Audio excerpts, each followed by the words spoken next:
Es una introducción acerca de lo que es C++, Dev C++. Bueno, hay que definir primero qué es de lo que vamos a hablar. Y bueno, Dev C++ es un entorno de desarrollo integrado para programar el lenguaje C++. Dev C++ puede además ser usado en combinación con Cygwin y cualquier compilador basado en GCC. El entorno está desarrollado en lenguaje Delphi de Borland. Tiene una página de paquetes opcionales para instalar con diferentes bibliotecas de código abierto. Bueno, para empezar a hablar de lo que sería esta introducción a Dev C++, tenemos 8 puntos. Primero, tipo de dato, variables, bits y bytes, código ASCII, operadores aritméticos, lógicos, comparación y asignación, estructura de control, arreglos y arreglos bidimensionales. Bueno, vamos a empezar con nuestro primer punto, sería tipos de dato. Bueno, tenemos aquí una tablita donde nos muestra diferentes tipos de dato, el tamaño en bits y los dígitos de precisión. Bueno, el primero del que voy a hablar sería tipo texto o tipo de dato char, que está constituido por caracteres simples como letras, A, B, C, D, hasta la Z, caracteres, signos de interrogación, admiración, números y cadenas de caracteres como hola, ¿cómo estás?, etc. Normalmente es de 8 bits o 1 byte por carácter. Los valores enteros de tipo dato int son aquellos que aprendimos a contar desde pequeños, números 1, 2, 4, números negativos, menos 2, menos 6, etc. Normalmente tienen un tamaño de 16 bits o 2 bytes o una palabra. Bueno, siguen los valores en tipo flotante, tipo de dato float, que son números que tienen una parte fraccional. También se les conoce como números reales, normalmente son de 32 bits o 4 bytes. Bueno, seguimos con lo que seguirían siendo los valores en tipo flotante de doble precisión, tipo de dato doble, que tienen un rango superior, normalmente de 64 bits, 8 bytes o 4 palabras. Los valores en como flotante long doble o doble precisión son incluso más precisos. Bueno, seguimos con lo que seguirían siendo los tipos de datos enumerados o enum, que permiten al usuario definir tipos de datos. Siguiente sería el tipo void, que se utiliza para especificar valores que ocupan 0 bits y no tienen valor. Bueno, el que sigue, número 7, sería el tipo de dato boot, al que se le puede asignar las constantes true, que sería verdadero, y false, falso. Bueno, seguimos con el siguiente punto, que serían siendo las variables. Bueno, una variable en programación es una entidad cuyo valor puede cambiar a lo largo de la ejecución de un programa. O sea, en pocas palabras nos quiere decir que es una entidad que al principio de un programa puede tener un valor y al final puede tener otro muy distinto. O sea, va variando conforme el programa va avanzando. Tenemos los tipos de variables simples y los arrays, que son conjuntos de datos del mismo tipo a los que se les puede acceder individualmente mediante un índice. De estos arrays o arreglos voy a hablar más adelante. Vamos a lo que vendrían siendo la declaración de variables. Tienen una estructura. Primero se pone aquí, como lo vemos, el tipo de dato, en este caso vendría siendo entero, int. Después el nombre de la variable, en este caso la pongo de nombre A, punto y coma. Si en este caso la variable tiene un valor de 0, pues que no se le está asignando ningún valor. Seguimos con lo que son cómo asignarle un valor cuando se declara una variable. Bueno, como ya en el anterior ejemplo, se le pone el tipo de dato al que pertenece, el nombre de la variable, el signo igual para asignarle un valor y el valor que se le va a ser asignado, seguido de un punto y coma. Para declarar un array, de la misma forma se pone el tipo de dato, en este caso int, nombre de la variable, entre corchetes cuánto va a ocupar, cuántos datos más va a ocupar. Bueno, siguiente tema sería siendo bits y bytes. Sabemos que un bit es la unidad de almacenamiento más pequeña dentro de lo que vendría siendo esto de programación. Bueno, sabemos que un bit solamente puede almacenar un dígito binario sería un 1 o un 0 nada más, y luego sería el byte, que es de 8 bits, un kilobyte, que es de 1024 bytes, un megabyte, que es de 1024 kilobytes, un gigabyte, que es de 1024 megabytes, un terabyte, que es de 1024 gigabytes, y un petabyte, que es de 1024 terabytes. Pasamos al siguiente punto, que sería el código ASCII. Bueno, durante un tiempo los ordenadores trabajaban con palabras de 4 bits, o sea, las palabras son las agrupaciones de bits, pero no se les ha asignado un valor en especial porque como la tecnología va avanzando, las palabras han tenido que ir haciendo más grandes. Bueno, las palabras de 4 bits quedaron pequeñas pronto y rápidamente se pasó a las palabras y procesadores, a lo que estaríamos llamando bytes, y este tamaño tuvo tanto éxito que hoy en día se sigue usando. Bueno, procesadores posteriores usan palabras que agrupaban bytes, los de 16 bits usan 2 bytes, los de 32 bytes usan más bits. Sin embargo, sigue usando una dirección de memoria para cada byte.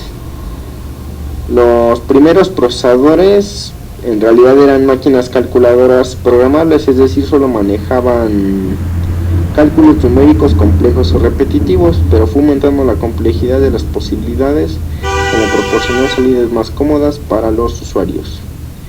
Pero hasta ese entonces aún así los ordenadores seguían manipulando solo números, por lo que había que inventar algo para que pudieran otorgar una solución simple. Esta solución consistía en codificar cada letra mediante un valor numérico. De este modo nació el código ASCII. El primer código ASCII almacenaba cada letra en un byte, pero usaba solo 7 bits, dejándole octavo para añadir lo que sería la detección de fallos en las transmisiones de datos. Para cada código ASCII se suman los bits con valor 1 si se usa un control de paridad por la suma de los bits. En cada byte debe ser par, contando el bit de paridad. Si se usa el control de prioridad de paridad impar, la suma debe ser impar. Bueno, como vimos, se tenían que ir aumentando el número de palabras y así fue como surgió el código ASCII, que consistía en que todos los caracteres que conocemos se les fue asignando un valor de código binario, así como vemos en esta otra tablita. Vemos los caracteres, podemos ver espacio, signo de admiración, comillas, hashtag o gato, signo de moneda, porcentaje y paréntesis, números, incluso letras. Bueno, estos empiezan con un código binario, luego un decimal y un carácter. ¿Qué nos quiere decir esto? O sea, el carácter tiene su equivalencia decimal y el decimal en binario. Vamos ahora a lo que serían operadores aritméticos, lógicos, de comparación y de asignación. Bueno, primero tenemos a los operadores aritméticos, que serían siendo los que nos enseñaron en aritmética: suma, resta, multiplicación, división y este símbolo de porcentaje. En este lenguaje C++ se utiliza para obtener el resto de una operación, de una división. Bueno, igual llevan una estructura que sería primero la expresión, el operador aritmético y seguida de otra expresión. Bueno, pasamos a lo que vienen siendo los operadores lógicos. Tenemos y, or y not. Bueno, el y se representa con dos is, luego or se representa con dos líneas verticales y not con un signo de admiración. También tenemos lo que son los operadores de comparación, que primero dos signos iguales dan una expresión de exactamente igual, un signo de admiración que ya sabemos que viene siendo not, y un igual significa desigualdad, mayor que, menor que, mayor seguido de un signo igual que vendría siendo mayor o igual que y menor o igual que. Pasamos a nuestro siguiente punto, que son las estructuras de control. Empezamos con lo que vendría siendo un if simple. Bueno, la instrucción if es por excelencia la más utilizada para construir estructuras de control de flujo. Lleva su estructura que vendría siendo if, la condición entre paréntesis, abre en llave, una serie de instrucciones y se cierra la llave. La segunda forma es un if y con una parte falsa, que en este caso vendría siendo else. Su estructura, empezamos con un if, entre paréntesis la condición, llave, ponemos la serie de instrucciones, que en este caso vendría siendo si la condición es verdadera, el else, abrimos llave, lo que se va a hacer si la condición no es verdadera y se cierra. Aquí tenemos ejemplos, por ejemplo, if, ponen entre paréntesis, número es exactamente igual a 0, la condición indica que exactamente tiene que ser igual a 0, la variable llamada número. Si esto ocurre así, el número ingresado es igual a 0, o sea, nos va a imprimir un mensaje que diga el número ingresado es igual a 0. Luego tenemos un ejemplo 2 que vendría siendo si número es mayor a 0, la condición indica que la variable número tiene que ser mayor a 0, nos va a imprimir que el número ingresado es mayor a 0. El ejemplo 3, lo mismo, en este caso es menor a 0, la condición tiene que indicar que es menor a 0 y nos va a imprimir un mensaje.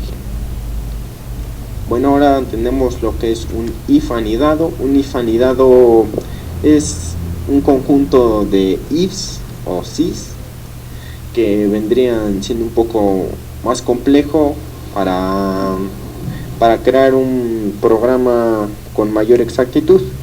Bueno, empezamos aquí con un ejemplo que tenemos primero if, entre paréntesis, lo que vendría siendo la variable número que sea exactamente igual a 0, la condición indica que tiene que ser igual a 0, luego nos va a imprimir un mensaje que el número ingresado es igual a 0, claro, si esta primera condición se cumple. Luego se cierran las llaves, abrimos lo que sería un else o un si no, se abre la llave y dice que si número es mayor a 0, la condición indica que tiene que ser mayor a 0, nos va a imprimir un mensaje que el número ingresado es mayor a 0, volvemos a poner el else y de nuevo un if que nos indica que si el número es menor a 0, nos va a mandar a imprimir un mensaje que el número ingresado es menor a 0. Pasamos a lo que seguiría nuestro switch. Un switch es otra de las instrucciones que permiten la construcción de estructuras de control. A diferencia del if, para controlar el flujo por medio de una sentencia, switch se debe combinar con el uso de las sentencias case y break. Son sentencias que siempre vamos a ocupar en un switch. Bueno, un switch es muy útil para lo que son los menús. Bueno, se empieza con un switch, entre paréntesis, lo que es la variable de la que se van a hacer las condiciones, se abre una llave, se pone case, seguido de el nombre del caso que se tiene que insertar, el nombre de la variable. Si nosotros insertamos 1, tendríamos que poner ahí case 1, si vamos a insertar b, se tiene que insertar case b. Bueno, después se ponen dos puntos y seguidos, nos da un bloque de instrucciones 1, luego cerramos con un break, que esto es muy importante. Si compilamos nuestro programa sin break, nos va a marcar error, y lo mismo que el primer caso, abrimos y cerramos con un break hasta llegar con un default, donde nos indica que si ninguna de las instrucciones anteriormente dichas, se va a hacer lo que nos indique nuestro default. Aquí tenemos un ejemplo: switch, la variable es opción, case 1, su opción es 1, break, case 2, su opción es 2, case 3, su opción es 3. Y si no se cumple ninguna de estas, nos va a imprimir un mensaje que nos diga elige una opción entre 1 y 3. Pasamos a el siguiente, que son las sentencias de interacción. Bueno, una sentencia de interacción es una estructura de control que repite la ejecución de un grupo de instrucciones. Básicamente, una sentencia de interacción es una estructura de control condicional, ya que dentro de la misma se repite la ejecución de una o más instrucciones, mientras que a una condición específica se cumpla. O sea, lo que nos quiere decir que Estas sentencias de interacción o ciclos lo que nos va a hacer es que nos va a repetir una instrucción mientras se cumple una condición, y una condición solamente lo va a hacer si se cumple una condición exactamente. Bueno, la primera de la que voy a hablar sería un for. Aquí la estructura es poner for, entre paréntesis se pone lo que es el contador, final e incremento, abrimos llaves, y lo que se va a realizar mientras esto se cumpla. Contador es una variable numérica, final es la condición que se evalúa para el final del ciclo, puede ser o no el contador, y el incremento es el valor que se suma o resta al contador. Bueno, tenemos tres ejemplos de lo que es un for. Aquí vemos que dice for int, se declara aquí una variable dentro de un for, y es igual a 10, y hasta que i sea mayor o igual a 0, y va a ir decrementando, y si se cumple esto va a decir hola mundo. Lo que nos va a hacer este for, nos va a imprimir hola mundo hasta que i sea igual a 10. Aquí va a empezar en 10 y va a ir decrementando. El segundo ejemplo, a la derecha del primero, tenemos lo que es for int igual a 1 y menor igual a 10 y más. Hace lo mismo que el primero, solamente que en el segundo caso la diferencia es que se está empezando desde un 1 y llega hasta el 10. En el otro va decrementando y en el otro va aumentando. Es por eso que aquí se usa el signo de más y nos va a imprimir lo mismo. Bueno, el tercer ejemplo se declara j igual a 20, se dice que iba a valer a 0, j igual a 0 e iba aumentando. Luego nos va a imprimir hola, seguido de i, un guión, y j, un salto de línea, y j va a ir decrementando y se cierra la llave. Bueno, lo que nos va a hacer este programa, donde vemos que es independiente el segundo valor, nos va a empezar a imprimir hola hasta 20 veces, y luego después de que nos imprima hola, nos va a imprimir un valor numérico, el cual va a ir aumentando, luego seguido de un guión y j que va a ir decrementando, va a empezar de 20 para abajo.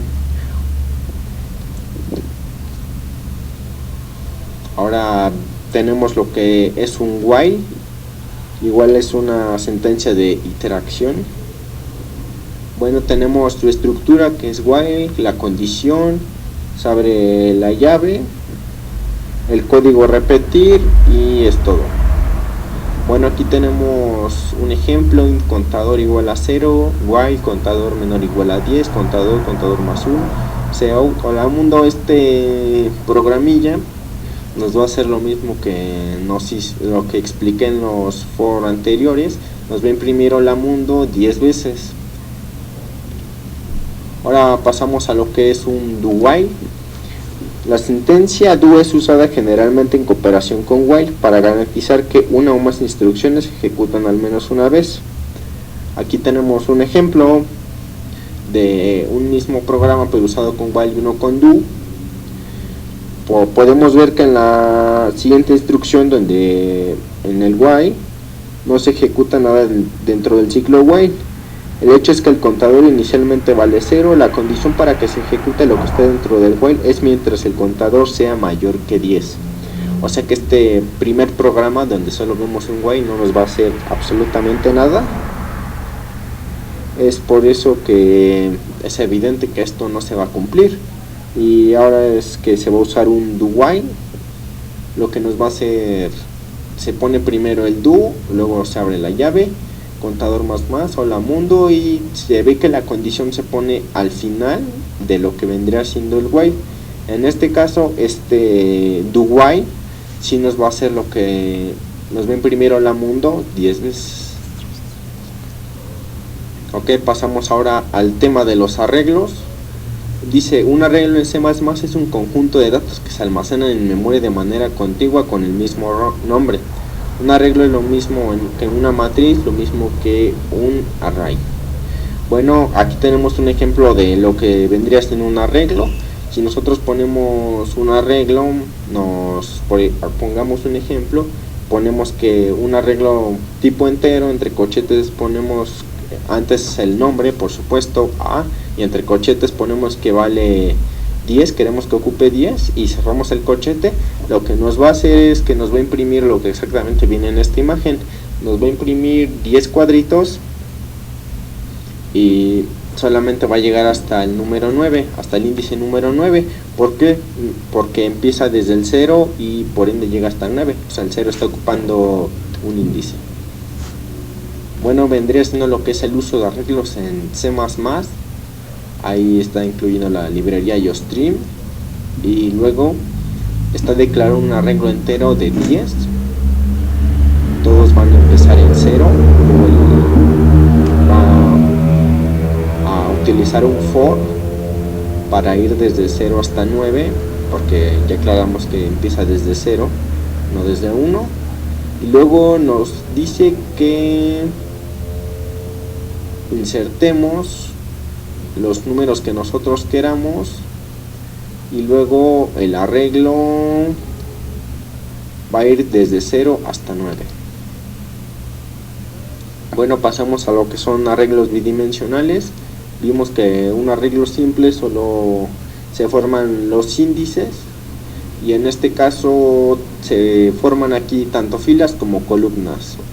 Aquí tenemos una matriz bidimensional que se puede imaginar como una tablita compuesta de elementos, y aquí nos dan un ejemplo donde dice que Jimmy representa una matriz bidimensional de 3×5 elementos de tipo entero. La manera de declarar esta matriz en C++ sería, ponen Jimmy, que primero sería el 3 y luego 5, y vemos que es un arreglo, una tablita de 3×5 exactamente, y es así como se declara un arreglo bidimensional. Los elementos de los arreglos bidimensionales, para identificar estos elementos se utilizan dos subíndices. El primero indica la fila donde se ubica y el segundo indica en qué columna está. Así los declaramos, o sea, tanto para declarar como identificar los elementos se pone primero el tipo de dato, luego el nombre del arreglo, entre corchetes se pone las filas que va a ocupar y el segundo indica en qué columna va a estar. Para identificar estos elementos varía un poco, se pone el nombre del arreglo y entre corchetes la fila en donde se ubica y la columna en que se ubica. Bueno, vamos a la declaración de una matriz, ya lo expliqué. Una matriz se declara usando el siguiente formato: el tipo de dato, el nombre de la matriz, número de filas y número de columnas. Y aquí nos dan un pequeño ejemplo. Dice: se quiere declarar una matriz con nombre mat de dimensión 15×4 y que pueda almacenar datos de tipo carácter. Si va a almacenar datos de tipo carácter, usaríamos un tipo de texto, que en este caso sería char, y dice que nos va a decir con el nombre mat, o sea, quedaría char mat, y de una dimensión de 15 filas por 4 columnas, ponemos entre corchetes 15 y luego 4 y punto y coma. Bueno, aquí hay un ejemplo de cómo usar un arreglo bidimensional. Lo que nos va a hacer este programita va a hacer que va a sumar las filas de un arreglo bidimensional. Como nuestras librerías, empezamos el programa, declaramos una variable tipo n, mandamos a llamar el valor de n y nos dice que el arreglo va a valer de n filas por n columnas, o sea que nos va a hacer un cuadrado, y luego nos dice que va a empezar en 0. Vamos a asignarle valor a este arreglo, todos los elementos que se encuentra, y para filas y j para columnas. Luego vamos a hacer que el usuario ingrese los valores que él quiera dentro de nuestro arreglo, y luego vamos a hacer la operación para que sume nuestras filas, y luego por último solamente imprimimos. Bueno, aquí es como quedaría de forma gráfica. Nosotros, si por ejemplo introducimos n números, si el usuario decide poner 3, nos va a crear una tabla de 3×3, inserta los valores que él desee, 1, 2, 3, 4, 5, 6, 7, 8 y 9, y al último nos daría los resultados que son de la suma de las filas, en este caso 12, 15 y 18. Bueno, eso es todo por mi parte, gracias por ver este video.